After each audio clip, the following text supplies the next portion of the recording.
નમસ્કાર, આપ જોઈ રહ્યા છો યુટીસી ન્યૂઝ। દિલ્હીની જનતાને મળી ગયું હવે પૂર્ણ રાજ્ય।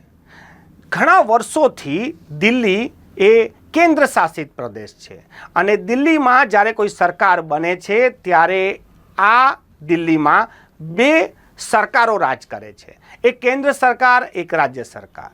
રાજ્ય સરકાર કોઈ યોજના લાવે છે તો કેન્દ્ર સરકાર તેને રોકે છે તેવા ગંભીર આરોપ લાગે છે। પરંતુ હવે દિલ્હીમાં વર્ષો બાદ એક જ પાર્ટીની સરકાર બની ગઈ છે, ભારતીય જનતા પાર્ટીની। આ ભારતીય જનતા પાર્ટી હવે કેન્દ્રમાં પણ છે અને રાજ્યમાં પણ છે।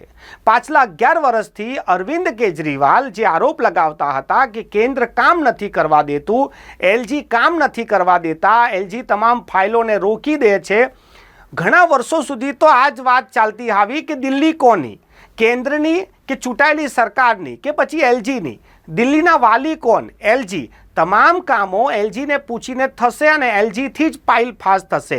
હવે આ તમામ વાતોનું ક્યાંક ને ક્યાંક અંત દિલ્હીની જનતાએ લાવી દીધું છે।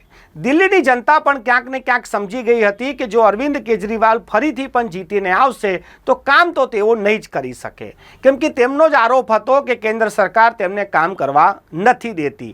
કેન્દ્ર સરકાર એલજીના મારફતે રાજ્ય સરકારને ડિસ્ટર્બ કરે છે, તેમની ફાઇલોને રોકે છે।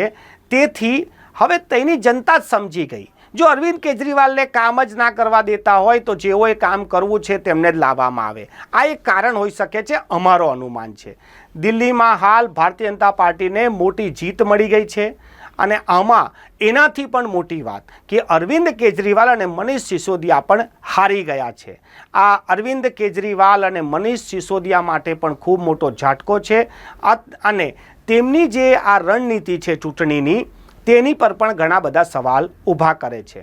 વર્ષોથી એક જ ફરિયાદ જે અરવિંદ કેજરીવાલ કરી રહ્યા હતા કે કેન્દ્ર સરકાર તેમને કામ નથી કરવા દેતી, તો દિલ્હીની જનતાને લાગ્યું હશે કે જ્યારે કામ જ નહીં થવાના તો પછી ચૂંટાઈને લાવવાનો મતલબ શું।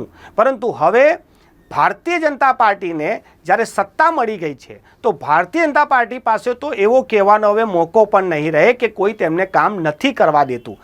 ખરેખર દિલ્હીમાં આ જે ડબલ એન્જિનની સરકાર છે હવે એની પર બમણો બોજો પણ આવશે, કેમ કે જેટલું પણ કામ અરવિંદ કેજરીવાલે કર્યું છે કે પછી વાતો કરી છે એ કામોને હવે આગળ વધારવી પડશે।